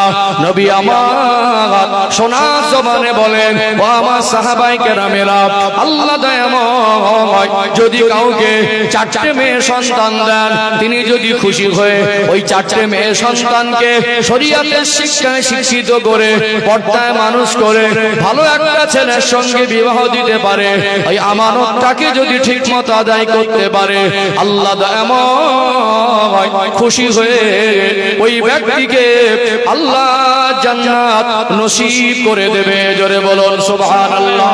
আল্লাহ আপনাকে ভালোবেসে 4টে মেয়ে দিয়ে আপনার জান্নাতে যাওয়ার ওসিলা করে দিয়েছেন, অথচ আপনি জান্নাতে যাওয়ার ওসিলাকে আপনি ধৈর্য সবর কম হওয়ার কারণে, সেটাকে না মেনে নেওয়ার কারণে আপনার নিজের সাজানো গোছানো সংসারটা নষ্ট হয়ে গেল। বলুন তো দেখি, আবার যদি দ্বিতীয় বিবাহ করে, যদি আল্লাহ তার পেট থেকে 3টে মেয়ে দেয় তো কি করবেন? এখানে আমি ওই সমস্ত ভাইদেরকে এতটুকু সান্ত্বনা দিতে চাই, এমন অনেক দাম্পত্য জীবন আছে আজকে বিবাহ করেছে, 10 বছর পার হয়ে গেল, আল্লাহ তাদের টাকা পয়সা মাল সম্পদ অর্থবিত্তর অভাব দেয়নি, তাদের কোনো সন্তান হয় না। 15 বছর পার হয়ে গেল, তাদের কোনো সন্তান হয় না। যারা বিবাহ বন্ধনে আবদ্ধের পরে 15 বছর ধরে সন্তান হয় না, তার কাছে গিয়ে জিজ্ঞাসা করবেন ছেলে দরকার না মেয়ে দরকার? যার 15 বছর ধরে বিবাহের পরে সন্তান হয় না, তার কাছে যদি জিজ্ঞাসা করা হয় ছেলে দরকার না মেয়ে দরকার, কি বলবে? কি বলবে? একটা। মাশাআল্লাহ মাশাআল্লাহ, যারা দিয়েছেন আল্লাহ কবুল করেন। ছেলে দরকার না মেয়ে দরকার, 15 বছর সন্তান না, কি বলবে? আল্লাহ একটা দিক, কি বলবে? আল্লাহ একটা, আল্লাহ যা দেয় অন্তত একটা হোক, কি বলবে? তাহলে আপনাকে আল্লাহ 4টে দিয়েছেন, আপনি সন্তুষ্ট হতে পারছেন না, যাকে দেয়নি তার কাছে জিজ্ঞেস করুন কি দরকার। এটা আমাদের ইমানি দুর্বলতা, আল্লাহর পরীক্ষা। আমরা ধৈর্য না ধরতে পেরে সবর কম হওয়ার কারণে একটা সংসার নষ্ট করে দিই। ওই 4টে বাচ্চা হালডালে ঘরে ঘরে না, 4টে মেয়েকে অভক্ত করে, ওই মেয়ে 4টেকে ভালো করে মানুষ করুন। আল্লাহ দিয়েছেন, শুকরিয়া আদায় করুন, ওই পরে সন্তুষ্ট থাকেন। স্ত্রীর উপরে টর্চার, অমানবিক অবিচার করা যাবে না। আপনার পরিবারকে আপনি বজায় রাখুন। বাকি জীবন দুনিয়া 2 दिन का মেহমান খানা। আমরা আজ আছি তো কাল নেই, রব জব বুলায়েগা সব কুছ छोड़ के जाना पड़ेगा। আজ আছে তো কাল নেই। মন খারাপের কি আছে? আল্লাহ কষ্টের ভিতরেও শান্তি রাখে। দেখবেন কখনো কিছু মানুষের জীবনে বিপদ মুসিবত আসে, অশান্তি আসে, মন খারাপ হয়, ভেঙে পড়লে হবে না। আল্লাহর সিদ্ধান্তে সন্তুষ্ট হতে হয়, আল্লাহর উপরে ভরসা করতে হয়, আল্লাহর কাছে দোয়া চাইতে হয়। अगर রাত আয়া তো थोड़ी देर সবর করলো, সুবহ জরুর আয়েগা। যদি রাত আসে তো ইন্তজার করো, সবর করো, তোমার জন্য সকাল অবশ্যই অপেক্ষা করছে। তার আগে ধৈর্য হারা হয়ে ভেঙে পড়লে হবে। আল্লাহ আমাদের ধৈর্য ধারণ করার তৌফিক দান করেন, বলেন আল্লাহুম্মা আল্লাহুম্মা। একটা গেল মেয়ের পাঠ, তাই তো? একটা গেল মেয়ের পাঠ। চলুন আর একটা পয়েন্ট। ও ভাইজানেরা, মালদা জেলার সোনার মানিক যুবকেরা, আব্বারা মায়েরা, দুনিয়াতে দেখবেন যে কথা বলছিলাম, একটা মানুষ যদি বিবাহ বন্ধনে আবদ্ধের পরে সন্তান না হয়, ওই দাম্পত্য জীবনে স্বামী স্ত্রীর মনে কষ্ট থাকে কি থাকে না? কষ্ট থাকে। এবারে চিকিৎসা পদ্ধতি নেই, অবশ্যই আপনি চিকিৎসা করাতে পারেন, ডক্টরের কাছে যাবেন, তবে আপনার ঈমান হলো এটা, চিকিৎসা করা যায় যাচ্ছে, আপনি ঔষধ খাবেন, কিন্তু আপনার চাইতে হবে কার কাছে? আল্লাহর কাছে। আল্লাহ সন্তান দেনেওয়ালা, এইটুকু বিশ্বাস আপনাকে রাখতে হবে। কিন্তু আজকে দিনে দেখা যায় একটা মানুষ বিবাহ বন্ধনে আবদ্ধের পরে সন্তান হয় না, চিকিৎসা করছে, একটা সময় সময় গিয়ে ধৈর্য হারা হয়ে গিয়ে শিরকের পথ বেছে নেয়। কিসের পথ বেছে নেয়? শিরকের পথ বেছে নেয়। আমরা হানাফি মাযহাবের মানুষ, আমরা আহলে সুন্নাতুল জামাতের আকীদার মানুষ, আমরা বাবা মায়ের কবর জিয়ারত করি, আমরা দাদু দাদিমার কবর জিয়ারত করি। গ্রামে একটা মানুষ মারা গেলে তারও কবর জিয়ারত করা যাবে। একজন আল্লাহর ওলি মানুষ, তারও কবর জিয়ারত করে। কিন্তু যে জিনিসটা আল্লাহ ছাড়া কেউ দিতে পারবে না, অন্য কারোর কাছে সেটা চাওয়া যাবে না। বলুন তো দেখি, আল্লাহ ছাড়া অন্য কারোর কাছে, যেটা আল্লাহ ছাড়া কেউ দিতে পারে না, ওটা মানুষের কাছে কি চাওয়া যাবে? কিন্তু আমরা মাঝে মাঝে ঈমান ইসলামের শিক্ষার আলো কম থাকার কারণে, ধৈর্য সবর কম থাকার কারণে এমন একটা মান্যত করে বসে, ওই মান্যতটাও শরীয়তের মধ্যে জায়েজ নয়। ওই মান্যতটাও শরীয়তের মধ্যে জায়েজ নয়। একটা চরম পর্যায়ে পৌঁছে যায়, একটা সময় ঈমানটুকু হারিয়ে ফেলে। আবারও বলছে, মানুষের জীবনে সবথেকে দামি সম্পদ হলো ঈমান। কোন কোন ক্ষেত্রে দেখা যায় মানুষ ঈমানের মতো দামি সম্পদটা ধৈর্য সবর কম হওয়ার কারণে হারিয়ে ফেলে। কি ফেলে না? একটু হারিয়ে ফেলে না? এই কপালটা কার কাছে নত করতে হবে? আল্লাহর কাছে। আল্লাহর কাছে, কোন মানুষের কাছে নত করা যাবে না। মাঝে মাঝে আমরা অনেক সময় ভুলবশত ধৈর্য হারা হয়ে গিয়ে, নিরুপায় হয়ে গিয়ে নত করার পথটা বেছে দেই না। কষ্ট পাচ্ছেন নাকি? কষ্ট পাচ্ছেন? তাহলে বলুন, ধৈর্য হারা হয়ে যায় না? এখানে যদি ধৈর্য সবর থাকতো, যে মানুষটা ঈমানটুকু হারিয়ে ফেললো, শিরকের মতো গুনাহ করে ফেললো, ও দুনিয়া আখিরাত দুটো বরবাদ হলো। এই জন্য আল্লাহ পাক সূরাতুল আসরের মধ্যে, সূরা আসরের পুরো একটা সূরা, ছোট্ট একটি সূরা, আল্লাহ পৃথিবীর মানুষকে ধ্বংস থেকে বাঁচার চারটে পথ বলে দিয়েছে। কটা? চারটে পথ। আল আসর, আল্লাহ বলছেন সময়ের কসম, আসরের সময়ের কসম, ইন্নাল ইনসানা লাফি খুসর, নিশ্চয়ই মানুষ ক্ষতিগ্রস্তের মধ্যে, ইল্লাল্লাযিনা, তারা ব্যতীত, আমানু, যারা ঈমান এনেছে, ওয়া আমিলুস সালিহাত, যারা নেক কাজ করেছে, ওয়া তাওয়াসাউ বিল হক, এবং যারা একে অপরের হকের সত্যের তাগিদ করে, ওয়া তাওয়াসাউ বিস সবর, এবং যারা একে অপরের সবরের তাগিদ করে। এই সবর এমন একটা জিনিস, ধৈর্য সবর কম হয়ে গেলে তার জীবনের সবথেকে দামি সম্পদ ঈমান, সেটুকু এক সময় হারিয়ে ফেলে। কি করে? হারিয়ে ফেলে। ও ভাইজানেরা, সোনার মানিক যুবকেরা, আব্বার মায়েরা, দুনিয়াতে আমাদের ধৈর্য সবরের শিক্ষা দেওয়ার জন্য কোরআনুল কারীম আল্লাহ একাধিক দৃষ্টান্ত পেশ করেছেন। চলুন আর একটু পয়েন্ট তুলে ধরে কোরআনুল কারীম থেকে দৃষ্টান্ত তুলে ধরা, এটা হলো আমার একটা অভ্যাস। আপনারা জ্ঞানী শিক্ষিত মানুষ, বিশ্বাস করুন, এখানে বসেছি, এটা ধোঁকা দেওয়ার জায়গা নয়, এটা হলো আমানত। কোরআনুল কারীমে টোটাল সূরা সংখ্যা হলো 114টি। কটা? টোটাল কোরআন শরীফের সূরা সংখ্যা 114টি। এই দুনিয়া জমিনে আল্লাহ লক্ষাধিক নবী রাসূলকে পাঠিয়েছেন। এমন নবী রাসূলকে আল্লাহ পাঠিয়েছেন, আমরা তাদের নাম আর ঘটনা জানি না, কিন্তু উল্লেখযোগ্য 25 জন নবী ও রাসূলের নাম আল্লাহ দয়াময় কোরআনুল কারীমের মধ্যে দিয়েছেন। এই 114টি সূরার মধ্যে 30 পারার মধ্যে কমপ্লিট কোরআনুল কারীমের মধ্যে টোটাল 25 জন নবী ও রাসূলের নাম এসেছে। কজনের নাম? 25 জনের নাম। 114টি সূরার মধ্যে একটি সূরার নাম হলো সূরাতু ইব্রাহিম। কি সূরা? ইব্রাহিম। ইব্রাহিম আলাইহিস সালাম, নামটা শুনেছেন না? একজন নবীর নাম ওই হযরত ইব্রাহিম আলাইহিস সালাম, আর তার নামে আল্লাহ একটা কমপ্লিট সূরা নাজিল করেছেন। তার লকাব হলো ইব্রাহিম খলিলুল্লাহ। ইব্রাহিম আলাইহিস সালাম হলো আল্লাহ পাকের দোস্ত। আল্লাহ যাকে বন্ধু বলেছেন, আল্লাহ যাকে দোস্ত বলেছেন, তিনি বিবাহ বন্ধনে আবদ্ধ হলেন। আল্লাহর একজন সম্মানিত নবী, আমার আল্লাহ তানাকেও পরীক্ষা করেছেন। প্রথমা বিবি আম্মা জান হযরত সারা আলাইহিস সালাম, তিনি ছিলেন রাজকন্যা। তার বিবাহের লাইফ হিস্টরিতে গেলে অনেক লম্বা সময় দরকার, তবে নবী ইব্রাহিম আলাইহিস সালাম প্রথম বিবাহ করলেন। প্রথমা বিবির নাম আম্মা জান হযরত সারা আলাইহিস সালাম। দাম্পত্য জীবনের শুরু হলো, দাম্পত্য জীবন অতিবাহিত হচ্ছে, কিন্তু নবী পরিবারে আল্লাহ সন্তান দিতে দেরি করছেন।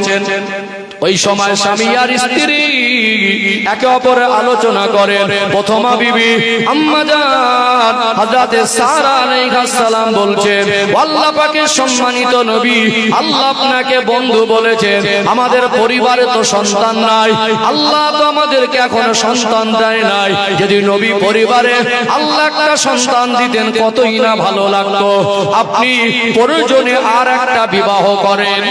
কে বলছেন? প্রথমা বিবি।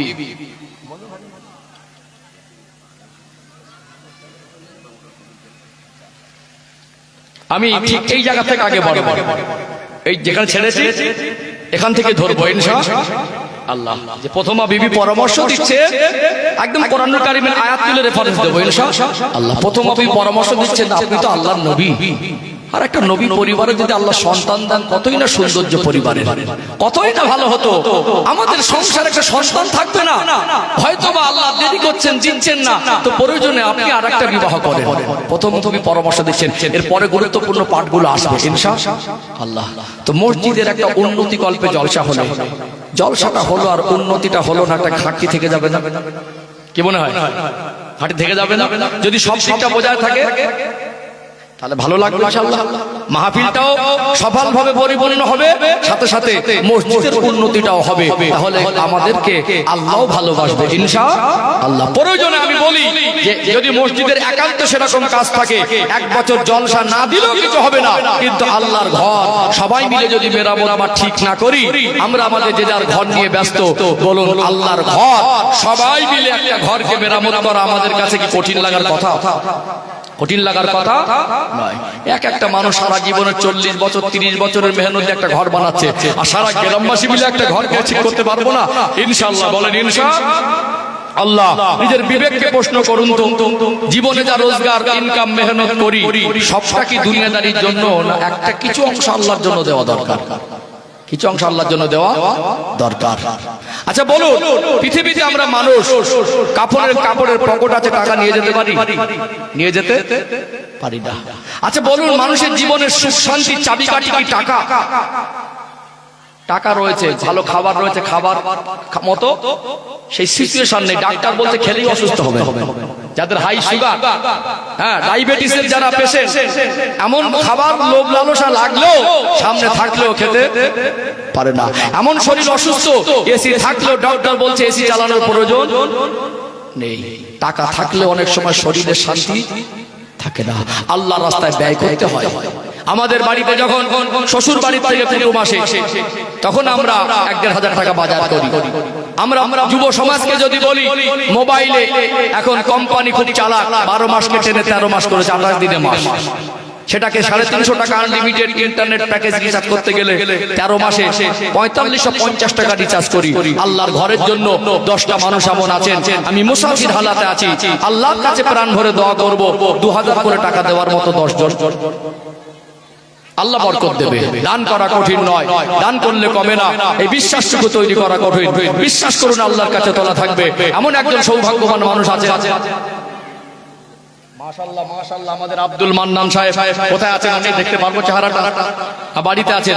আমাদের সম্মানিত আব্দুল মান্নান সাহেব বলছেন, আমি আল্লাহর ঘর মসজিদের জন্য 10,000 টাকা দেবো। খুশি বেশি না কম? কারা কারা খুশি একটু হাত তুলে দেখান, তোলেন হাত তোলেন। মাশাআল্লাহ, নারায়ে তাকবীর, আওয়াজ দেন, আল্লাহু আকবার, জোরে বলবেন নারায়ে তাকবীর, নারায়ে তাকবীর। সম্মানিত আব্দুল মান্নান সাহেব বলুন জিন্দাবাদ। 10,000 টাকা দেবেন, জোরে বলেন মারহাবা, নারায়ে তাকবীর। মাশাআল্লাহ, আমাদের সম্মানিত মিঠু ভাই উনি বলছেন আমিও 1000 টাকা দেবো, জোরে বলেন মারহাবা। মিঠু ভাই বলুন জিন্দাবাদ, আল্লাহ দান কবুল করেন। আল্লাহ আমার আব্দুল মান্নান ভাই আপনার ঘরের জন্য 10,000 টাকা দেওয়ার নিয়ত করেছেন। আল্লাহ আমার মিঠু ভাই 1000 টাকা দেবেন। দুনিয়ায় যতদিন বাঁচিয়ে রাখবেন, আল্লাহ কঠিন কঠিন রোগ বিমার দেবেন না, অভাব অনটন দেবেন না, ধনী সম্পদশালী বানিয়ে দেন। এদের ছেলে মেয়ে পরিবার নিয়ে সুখে জীবন কাটাবার মতো তৌফিক দিন। আল্লাহ নাদের চাষে ব্যবসায় কারবারে রুজি রুটিতে হালাল রিজকে বেশি বেশি উন্নতি দিন। বলুন আল্লাহুম্মা আমিন। আল্লাহ আমাদের রেহান ভাই, সম্মানিত রেহান ভাই, উনি বলছেন আমি আল্লাহর ঘর মসজিদে ৫,০০০ টাকা দেবো। জোরে বলেন মারহাবা, আওয়াজ দিয়ে বলেন মারহাবা। রেহান ভাই বলুন জিন্দাবাদ, আওলাদ বলুন জিন্দাবাদ। আল্লাহ কবুল করেন, বলেন আল্লাহুম্মা আমিন। আল্লাহ কবুল করেন, মনে যত জায়েজ আশা কামনা পূরণ করে দেন। রোগ বিমার দিয়ে, বালা মুসিবত দিয়ে আল্লাহ তো খরচা করাবেন না। আপনার ঘরকে ভালোবেসে ৫,০০০ টাকা দেওয়ার নিয়ত করেছেন, আল্লাহ ওনার সম্মান ইজ্জতকে বাড়িয়ে দেন, মনটা বড় উদার, ধনী সম্পদশালী বানিয়ে দেন। হাসরের ময়দানে আমার রাসূলুল্লাহ শাফাত সুপারিশটুকু যেন নসিব হয়ে যায়, বলুন আল্লাহুম্মা আমিন। আমার এক সম্মানিত মা রুলি, তিনি বলছেন আমিও ৫,০০০ টাকা দেবো। দেখেছেন মা শব্দটা ছোট হলেও না, এর ভিতরে মমতা ভরা। ও আজকে দিনে কত পুরুষ মানুষ দিলটা ছোট, শুকনো হয়ে গেছে, হৃদয় থেকে বের হয়। বাপজিরা ভাইরা, আল্লাহ রাস্তায় দান করে আল্লাহ তাকে হেফাজত করে। আমরা মাঝে মাঝে মনে করি খরচা করব না, এমন আল্লাহ মুসিবত দেন ওটা খরচা হয়েও যায়, প্লাস ধারও করতে হয়। হেফাজত করার মালিক কে? আল্লাহ। আল্লাহ রাস্তায় ব্যয় করলে আল্লাহ সম্মান ইজ্জত বাড়িয়ে দেয়, বিপদ মুসিবত থেকে হেফাজত করেন। একটা বাচ্চার জ্বর হলেও তো ডক্টরের কাছে গেলে, একটা এমবিবিএস ডক্টর দেখাতে গেলে আপনার জ্বরের জন্য ৫০০ টাকা বা ৩০০ টাকা ফিস, আবার ব্লাড টেস্ট, আবার একবার যাও, আবার ঔষধ কেন, আরেকবার ডক্টর ফিস ১৫০০ টাকা।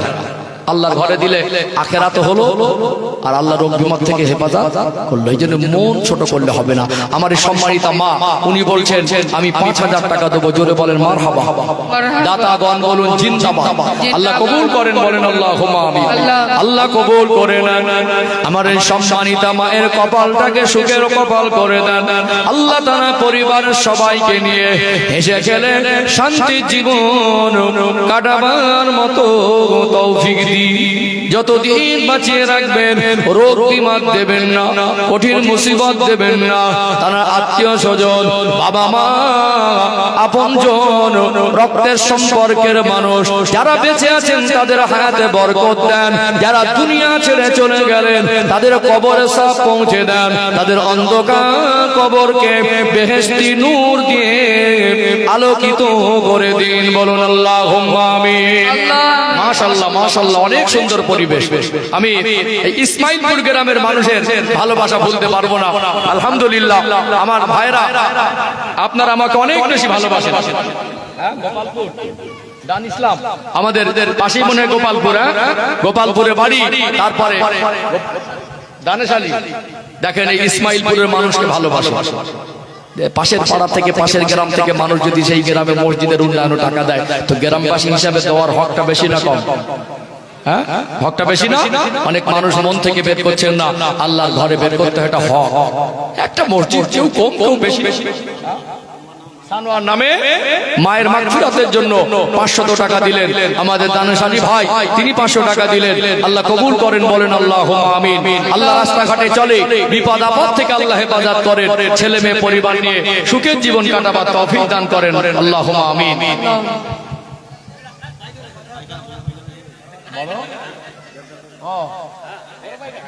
একটু বাড়িয়ে দেন, আল্লাহ সম্মান দেবেন। আমি আল্লাহর কাছে মুস্তাফিলা হাত একটু পাঁচ করে দেন। দেন অনেক মানুষ, মাশাআল্লাহ। কি নাম? আসেন, আসেন একটু আসেন, মুস্তাফা করেন, আসেন। মাশাআল্লাহ, মাশাআল্লাহ, অনেক ভালো মানুষ।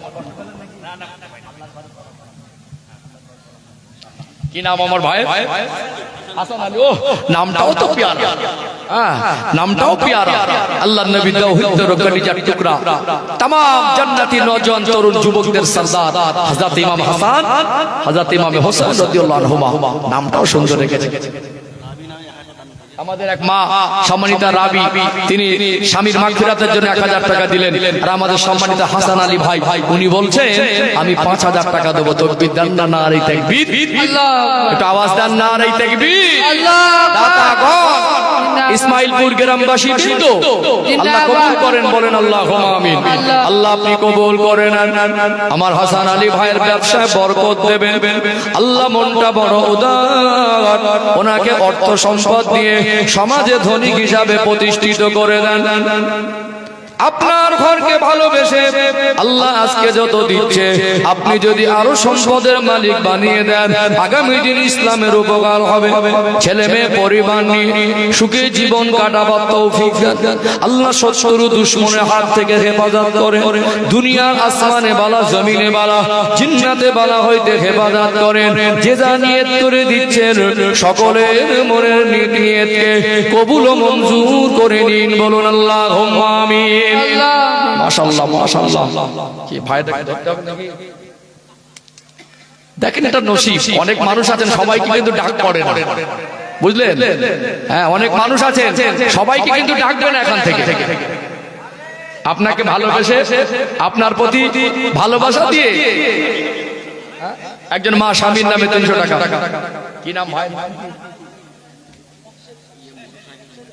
মোটরসাইকেল মেকানিক মিস্ত্রি আমার মকসেদ ভাই বলেন আপনি খুশি মনে বলেন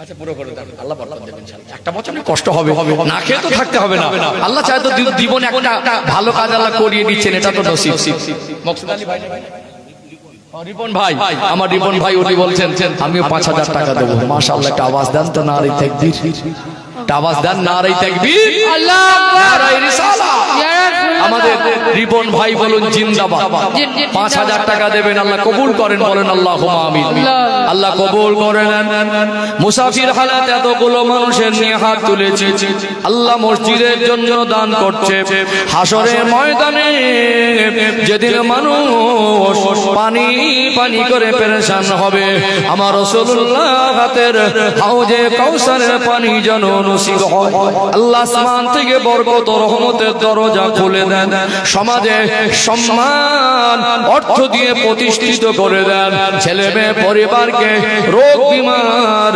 বালা মুসিবত থেকে হেফাজত করুন বলুন আল্লাহুম্মা আমিন মাশাআল্লাহ মাশাআল্লাহ ভাইয়ের নাম পারভেজ ভাই বলেন খুব মিষ্টি চেহারা হাসি মুখ কত কত ধরবো 3 5 2 বলছে একটু বাড়ি দিই হাসি মুখটা যেন আল্লাহ রাখে আপনার মিষ্টি হাসিটা কি বাবাজি হাসিটা মিষ্টি হাসিটা হ্যাঁ বলেন কত একটা বাড়ি আচ্ছা এক বাড়ি দেন 3 করে দেন যাক মাশাআল্লাহ খুব চাপাচাপি দরকার নেই এই ভালোবাসাটাই বড় জিনিস ভালোবাসা করলাম হ্যাঁ আওয়াজ দেন তো নারী তাকবীর আল্লাহু আকবার মাশাআল্লাহ নারী তাকবীর আল্লাহু আকবার আমাদের এক মা সম্মানিতা মা মাহমুদা বাবা মার মাগফিরাতের জন্য 400 টাকা নগদ দিলেন আল্লাহ কবুল করেন মনের আশা পূরণ করেন রোগ বিমার থেকে আল্লাহ হেফাজত করেন মসজিদ তো খুব সুন্দর আজকে খুব টায়ার্ড ছিলাম ক্লান্ত শরীর মাহফিল শেষ করে কালকে আমি রওনা দিয়েছিলাম রাত 1:30টার দিকে এখানে এসে পৌঁছেছি দুপুর বেলা সারা রাতি গাড়ি চলেছে আবার দুপুর পর্যন্ত ইমাম সাহেব হুজুর বললেন আপনি জুমার নামাজটা পড়ান ঠিক আছে আলহামদুলিল্লাহ যখন বলছেন আমি প্রথমে বলছেন টায়ার্ড আছি আপনি পড়িয়ে দেন অসুবিধা নেই তো এত সুন্দর মসজিদ আপনাদের ভিতরে ঢুকলেই জান মসজিদে আসবেন যারা এখনো নামাজ ধরেননি সবাই 5 ওয়াক্ত নামাজ পড়বেন যাদের মুখে দাড়ি নেই দাড়ি রেখে দেন এই সুন্নাতের আমলটা নিয়ে কাপড়ে কাপড় পরব নিয়ত করেন ইনশাআল্লাহ জীবনে এই জিনিসটা হলো নবীর মুহাব্বতের সুন্নাতে একজন নগদে 20 টাকা দিয়েছেন আল্লাহ কবুল করে একটা বাচ্চা আল্লাহ হায়াতে বরকত দান করেন আমিন মসজিদটাকে সুন্দর করলে গ্রামের একটা গর্ব না মসজিদও সুন্দর করব আমাদের নামাজও সুন্দর করব আমাদের আমলও সুন্দর করব আমাদের জীবনটাও আল্লাহর কাছে সুন্দর হিসেবে কবুল হবে ইনশাআল্লাহ মা বোনরা যারা আছেন পর্দায় থাকবেন মাশাআল্লাহ অনেক সুন্দর পরিবেশ এই দেখেন আমাদের এক ভাই বলেন দান কোনদিন ছোট হয় না দান কোনদিন ছোট হয় না যার যতটুকু সামর্থ্য যতটুকু মন থেকে আসে ওইটুকু অনেক বড় জিনিস অনেকে দিয়েছেন অনেকে থাকলেও দেয় না কিন্তু আমার ভাইয়ের নাম আমাদের একরাম ভাই উনি বলছেন আমি 500 টাকা দেব আল্লাহ কবুল করেন আল্লাহ কবুল করেন মনের কামনা পবিত্র কাবা শরীফ মদিনা শরীফ সচক্ষে না দেখিয়ে মত দেবেন না। আল্লাহ রুজি রোজগারে বরকত দেন। আমার ভাইয়েরা কেউ 500 200 মায়েরা কেউ বা দিলেন 5000 10,000 3000 2000 করে দিলেন। আল্লাহর আপনার ঘরকে ভালোবাসে। আপনি আপনার আজকে দিন ইসমাইলপুর গ্রামবাসী আশপাশ গ্রামবাসী যারা উদার মনে দান করছে আল্লাহর উপরে সন্তুষ্ট হয়ে যান। কি নাম ভাই? আমাদের মুজাম্মিল ভাই, উনি নগদে 500 টাকা দিলেন। আল্লাহ কবুল করেন, বলেন আল্লাহুম্মা আমিন। এই তো মাশাআল্লাহ হয়ে যাবে মসজিদের কাজ, কিছু বাকি থাকবে না। একদিন এমন দিন আসবে মসজিদে টাকা লাগানোর জায়গা থাকবে না। হ্যাঁ, কিয়ামত পর্যন্ত আমরা থাকবো না, কিন্তু মসজিদ মাদ্রাসা প্রতিষ্ঠান খানকা ঈদগাহ থাকবে। এগুলো এককালীন একটা দান, এক সময় কষ্ট মেহনতের টাকা দিয়ে শরীক হওয়া, অংশগ্রহণ করা, এটা সৌভাগ্য, এটা সৌভাগ্য। আর কেউ বড় এককালীন একটা দান 5000 দেওয়ার মতো কেউ আছে? হ্যাঁ, মায়েদের মধ্যে আছে ইনশাআল্লাহ। বলেন একজন মা 2000 টাকা কে দেবেন? এই তো মাশাআল্লাহ আমাদের সম্মানিত একজন মা সাবিনা, তিনি 1000 টাকা দিলেন। আল্লাহ কবুল করেন, আল্লাহুম্মা আমিন। আমার এক ভাই নগদ 100 টাকা দিলেন। আল্লাহ কবুল করেন, বলেন আল্লাহুম্মা আমিন। কি ওয়াজ শুনবেন তো নাকি? ওয়াজের পর্বটা বাকি আছে তো? হ্যাঁ বাকি আছে না? ঘটনা শুনবেন না শুনবেন না? শুনবেন তো? হ্যাঁ না, আজকে মানুষ বসেই আছে, যাওয়ার ইচ্ছা নেই, যাবে না। কিছু থাকে 2-4 জন, ওটা আলাদা ব্যাপার। মানে উড়ে এসে বসে আবার উড়ে চলে যায়। আপনাদের মনের মধ্যে যে নবীর মহব্বত আছে এইটুকু আজকে প্রমাণ হলো, আলহামদুলিল্লাহ। কি যাবেন না থাকবেন? খুব বেশি রাত করবো না ইনশাআল্লাহ, ঘটনাটা বলেই একটু আগে বাড়াবো, শেষ করে দেবো ইনশাআল্লাহ। মাশাআল্লাহ একজন ভাই নগদে 500 টাকা দিলেন। আল্লাহ কবুল করেন, আমিন। বলেন এককালীন 2000 টাকা দেবার মতো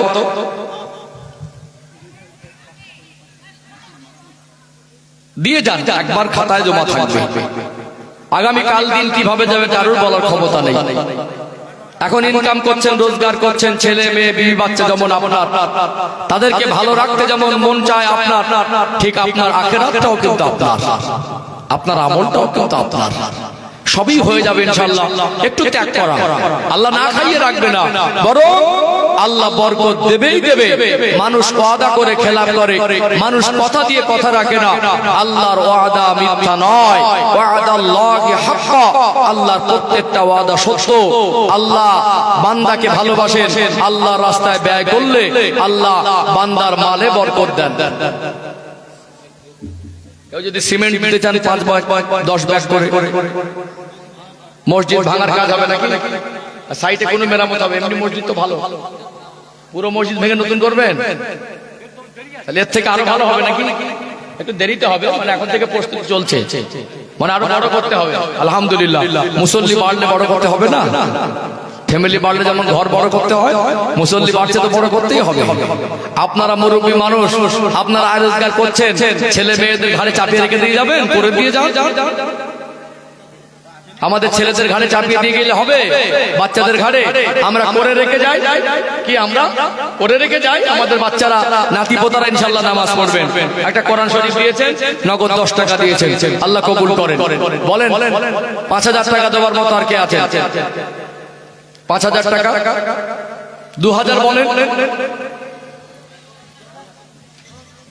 ব্যবসা করেন, চাষ করেন, আল্লাহ বরকত দেবে। কে দিয়েছেন? আব্দুর রাজ্জাক ভাই, উনি 1000 টাকা দিলেন। মাশাআল্লাহ, আল্লাহ মনকে বড় করে দেন, শরীরকে সুস্থ রেখে দেন। আলহামদুলিল্লাহ, আলহামদুলিল্লাহ। দেখেন আমাদের সামনে বড় ভাই বসে আছে, কি নাম? নাসিরউদ্দিন ভাই। ও দেখেছেন, ভাইকে জিজ্ঞেস করেন বাড়ি থেকে আসার সময় নিয়ত করে এসেছিল, আসেনি। আল্লাহ ভালো কাজ করিয়ে নেয়। টাকা থাকলে হজ হয় না, টাকা থাকলে দান হয় না। 10 বার হজ করার টাকা ছিল, হজেই যাওয়া হল না, কবরে চলে গেল।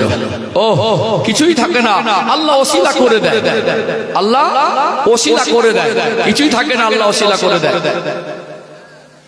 আমাদের নাসিরউদ্দিন ভাইয়া 5000 টাকা। নারে তাকবীর, নারে তাকবীর, নাসিরউদ্দিন ভাই বলুন জিন্দাবাদ। 5000 টাকা জোরে বলেন মারহাবা, মারহাবা।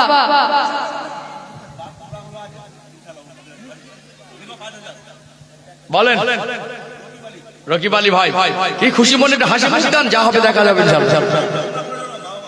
আব্বা বাবা মামরা যাচ্ছেন, ওই তো ও আচ্ছা আচ্ছা আচ্ছা, আল্লাহ দিয়ে দেবে ইনশাআল্লাহ। আল্লাহ বরকত দেবার মালিক। হ্যাঁ আমাদের ভাই উনি বলছেন